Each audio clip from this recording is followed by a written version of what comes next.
ডাব চিংড়ি তো বন্ধুরা আপনারা অনেকেই খেয়েছেন, কিন্তু এইভাবে একদিন বানিয়ে দেখুন ডাবের শাঁস দিয়ে তৈরি কাতলা মাছের রেসিপি, অর্থাৎ ডাব মালাই কাতলার রেসিপি।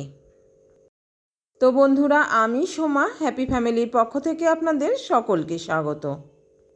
বেশ কয়েকদিন ধরে আমি বাড়ি না থাকায় ঠিকঠাকভাবে আমি কোনো ভিডিওই আপনাদের সঙ্গে শেয়ার করতে পারছিলাম না। আর এখন বন্ধুরা আমি বাড়ি ফিরে এসেছি, আর আগের মতো আমি আবারও প্রতিদিন ভিডিও দেওয়ার চেষ্টা করব। তবে আমি গিয়েছিলাম আন্দামান বেড়াতে, সেখানকার দুটো ভিডিও কিন্তু আপনাদের সঙ্গে আমি অলরেডি শেয়ার করেছি, আর বাকিগুলোও কিন্তু বন্ধুরা আমি ধীরে ধীরে আপনাদের সঙ্গে শেয়ার করব।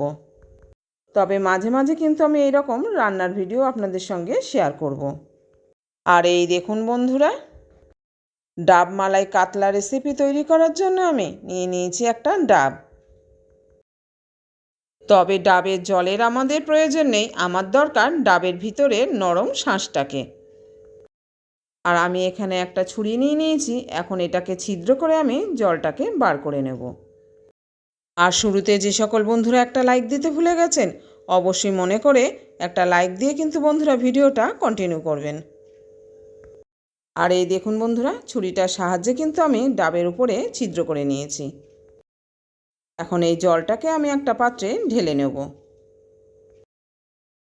আর অফ ক্যামেরায় জলটাকে কিন্তু আমি একটা পাত্রে ঢেলে নিয়েছি। এই যে বন্ধুরা, জলটাকে এখন আমি খেয়ে নেব। আর আমি এখানে পেঁয়াজ, আদা, রসুন আর কাঁচা লঙ্কার পেস্ট করে নিয়েছি। এখন মিক্সি জার পরিষ্কার করে আমি পেস্টটিকে অন্য একটা পাত্রে ঢেলে নিলাম। আর ডাবের জলটাকে বের করে নেওয়ার পর ডাবটাকে কিন্তু আমি দুখণ্ড করে নিয়েছি। আর এই যে বন্ধুরা, ডাবের ভিতরে যে পাতলা শাঁস হয়েছে সেটাই প্রয়োজন আজকের রেসিপির জন্য। ডাবের ভিতরে এই পাতলা শাঁসটা কিন্তু সবারই খুবই পছন্দের। এখন এই ডাব থেকে আমি শাঁসটাকে ওই মিক্সি জারের মধ্যে তুলে নেব। তবে আমি এখানে কিন্তু বন্ধুরা একটা ডাব নিইনি, আমি এখানে নিয়েছি তিনটে ডাব। আর ডাবগুলো যেহেতু খুব কচি ছিল, তাই শাঁসগুলোও কিন্তু খুব পাতলা হয়েছে। এই যে দেখুন বন্ধুরা, কত পাতলা শাঁস তৈরি হয়েছে এর মধ্যে। এর থেকে একটু শক্ত হলেও নেওয়া যেত, কিন্তু বেশি শক্ত হলে আবার অন্যরকম হয়ে যেত। আর তিনটে ডাবের মধ্যে দুটো ডাবে শাঁস হয়েছিল, একটা ডাবে কিন্তু কিছুই হয়নি। এই যে দেখুন বন্ধুরা, এটাতে কিছুই হয়নি। আর এই ডাবের শাঁসগুলোকে আমি তুলে নিলাম একটা মিক্সি জারের মধ্যে। দুটো ডাবেরই শাঁস তুলে নিয়েছি, এখন এটাকে একবার ঘুরিয়ে নেব। আর মাছের পরিমাণ কম হওয়ায় আমার এই শাঁসটা দিয়েই কিন্তু পুরো রেসিপিটা হয়ে যাবে। আর এই যে বন্ধুরা, মিক্সি জারটা কিন্তু আমি একবার ঘুরিয়ে নিয়ে এসেছি। আর এটা দেখুন কীরকম হয়েছে, পুরো গাঢ় দুধ হয়ে গেছে। আর এখানে নিয়ে নিয়েছি আমি কাতলা মাছের 4 টুকরো পিস।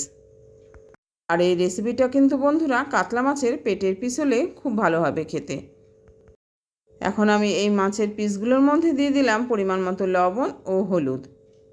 পরিমাণ মতো লবণ হলুদ দিয়ে এগুলোকে ভালো করে হাতের সাহায্যে একটু মাখিয়ে নিলাম। এইভাবে লবণ হলুদটা ঘষে ঘষে মাছের মধ্যে আমি মাখিয়ে নিলাম। এখন মাছের পিসগুলোর মধ্যে লবণ হলুদ মাখানো আমার হয়ে গেছে। এখন এটাকে আমি 10 মিনিট রেস্টে রেখে দেব। আর এই যে বন্ধুরা, ফিরে এলাম 10 মিনিট পর।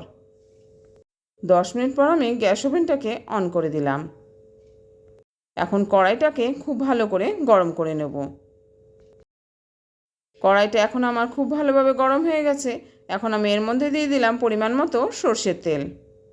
তবে এখানে চাইলে কিন্তু বন্ধুরা রান্নাটা সাদা তেল দিয়েও করা যেতে পারে। পরিমাণ মতো তেল দিয়ে দিয়েছি, এখন তেলটাকে খুব ভালো করে গরম করে নেব। তেলটা এখন খুব ভালো করে গরম হয়ে গেছে। এখন আমি একে একে এই মাছের পিসগুলোকে দিয়ে দিলাম গরম তেলের মধ্যে। আর বন্ধুরা, আজকে রান্নার রেসিপিটা আপনাদের কীরকম লাগছে জানাতে কিন্তু ভুলবেন না। ভালো লেগে থাকলে লাইক, কমেন্ট ও শেয়ার করবেন। আর চ্যানেলে নতুন বন্ধু এসে থাকলে চ্যানেলটিকে সাবস্ক্রাইব করে অবশ্যই আমার পাশে থাকবেন। আর এখন আমি সবগুলো মাছের টুকরো দিয়ে দিয়েছি গরম তেলের মধ্যে, এই যে। আর এখন মাছগুলোকে খুব ভালো করে ভেজে নেব। তবে খুব বেশি কড়া করে ভাজবো না। এখন আমি উল্টে পাল্টে আমার প্রয়োজন মতো মাছগুলোকে লাল লাল করে ভেজে নিলাম। তবে মাছের রেসিপিতে আপনারা যে যেরকমভাবে মাছ ভাজা পছন্দ করবেন ঠিক সেইভাবেই ভেজে নেবেন। আর এখন আমি মাছগুলোকে ভেজে নেওয়ার সময় মশলার একটা পেস্ট রেডি করে নিলাম। এই যে বন্ধুরা, একটা পাত্রের মধ্যে আমি নিয়ে নিয়েছি খুবই সামান্য পরিমাণে মশলা। এখানে হাফ চামচ করে জিরের গুঁড়ো, ধনের গুঁড়ো ও ঝাল লঙ্কার গুঁড়ো রয়েছে, আর রয়েছে সামান্য পরিমাণে হলুদ। এখন সামান্য পরিমাণে জল দিয়ে এটাকে একটা পেস্ট তৈরি করে নিলাম। আর ওদিকে মাছগুলোও কিন্তু ভালো করে ভাজা হয়ে গেছে। এখন আমি এই ভেজে নেওয়া মাছগুলোকে তুলে নেব অন্য একটা পাত্রে। আর এখন দেখতেই পাচ্ছেন বন্ধুরা, এই ভেজে নেওয়া মাছগুলোকে আমি অন্য একটা পাত্রে তুলে নিলাম। ভেজে নেওয়া সব কটা মাছই আমি অন্য পাত্রে তুলে নিয়েছি। এখন কড়াইতে যে পরিমাণে তেল রয়েছে তাতে কিন্তু আমার বাকি রান্নাটা খুব ভালোভাবে হয়ে যাবে। আর এই গরম তেলের মধ্যে আমি দিয়ে দিলাম এক টুকরো শুকনো লঙ্কা আর খুবই সামান্য পরিমাণে সাদা জিরে। এখন এটাকে একটু নেড়েচেড়ে নিলাম। এরপর আমি দিয়ে দিলাম প্রথমে যে পেঁয়াজ, আদা, রসুন ও কাঁচা লঙ্কার পেস্ট তৈরি করেছিলাম সেটাকে। পেঁয়াজ, আদা, রসুন আর কাঁচা লঙ্কার পেস্ট এখানে আমি 2 চামচ দিয়ে দিলাম। এখন এটাকে খুব ভালো করে নেড়েচেড়ে একটু ভেজে নেব। একটু সময় নেড়েচেড়ে নেওয়ার পর যখন এটা ভাজা ভাজা হয়ে যাবে তখন আমি এর মধ্যে দিয়ে দিলাম একটা পাকা টমেটোর পেস্ট। এখানে আমি খুবই ছোট সাইজের একটা পাকা টমেটোকে পেস্ট করে নিয়েছি। এখন এটাকে দিয়ে দিলাম। টমেটো পেস্টটি দিয়ে এটাকে আবারও ভালো করে নেড়েচেড়ে নিলাম। আর যতক্ষণ না টমেটোর থেকে কাঁচা গন্ধটা চলে যাচ্ছে। গ্যাসের ফ্লেমটাকে একদম লো করে নিয়ে এটাকে ভালো করে বেশ কিছু সময় নেড়েচেড়ে নিলাম। এবার গ্যাসের ফ্লেমটাকে একটু হাই করে দিয়ে আবার এটাকে একটু নেড়েচেড়ে নিলাম। এইভাবে একটু নেড়েচেড়ে নেওয়ার পর টমেটো থেকে যখন কাঁচা গন্ধটা চলে যাবে তখন আমি দিয়ে দিলাম গুঁড়ো মশলা পেস্টটিকে। আমার আজকের এই রেসিপিটা বন্ধুরা যদি আগে কখনো না খেয়ে থাকেন তাহলে আমার অনুরোধ রইল অবশ্যই কিন্তু এইভাবে একবার ট্রাই করে দেখবেন। মাঝে মাঝে একঘেয়েমি রান্নাগুলো অনেক সময় ভালো লাগে না, আর সেটা যদি হয় বিশেষ কোনো দিন। আর সামনেই রয়েছে বন্ধুরা কালী পুজো, দেওয়ালি, ভাইফোঁটা। এর মধ্যে যে কোনো একটা দিন কিন্তু এই রেসিপিটা বানিয়ে নিতে পারেন। মশলার পেস্টটি দিয়ে একটু নেড়েচেড়ে নিয়ে আমি আবারও দিয়ে দিলাম মশলার বাটিটা ধুয়ে খুব সামান্য পরিমাণে জল। বাটি ধোয়া জলটা দিয়ে আবারও এটাকে ভালো করে নেড়েচেড়ে কষিয়ে নেব। আর এইভাবে একটু সময় নেড়েচেড়ে নেওয়ার পর এটা কিন্তু আমার এখন ভালোভাবে কষানো হয়ে গেছে। আর এখন মশলার গা থেকে কিন্তু তেলও ছেড়ে দিয়েছে।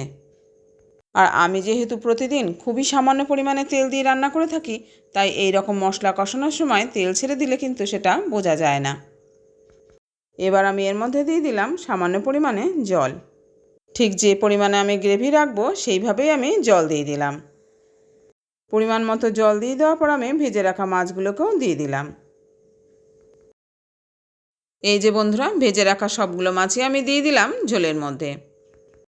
এখন খুন্তির সাহায্যে খুবই আলতোভাবে এটাকে একটু নেড়েচেড়ে নেব। এখন গ্যাসের ফ্লেমটাকে মিডিয়াম টু লোতে রেখে আমি এটাকে ভালো করে ফুটিয়ে নেব 10 থেকে 15 মিনিট। এবার আমি কড়াইটাকে ঢেকে রাখলাম 10 থেকে 15 মিনিটের জন্য। ঠিক 15 মিনিট পর আমি ফিরে এলাম। 15 মিনিট পর আমি কড়াইয়ের ঢাকাটা খুলে নিলাম। এখন আবার একটু এটাকে নেড়েচেড়ে নিয়ে এখন আমি এর মধ্যে দিয়ে দেব ডাবের যে মালাইটাকে আমি পেস্ট করে রেখেছিলাম সেটাকে। এই যে বন্ধুরা, পেস্ট করে রাখা ডাবের মালাইটাকে এখন আমি দিয়ে দিলাম। আর এটাকে দিয়ে কিন্তু খুব বেশি ফোটানোর দরকার নেই।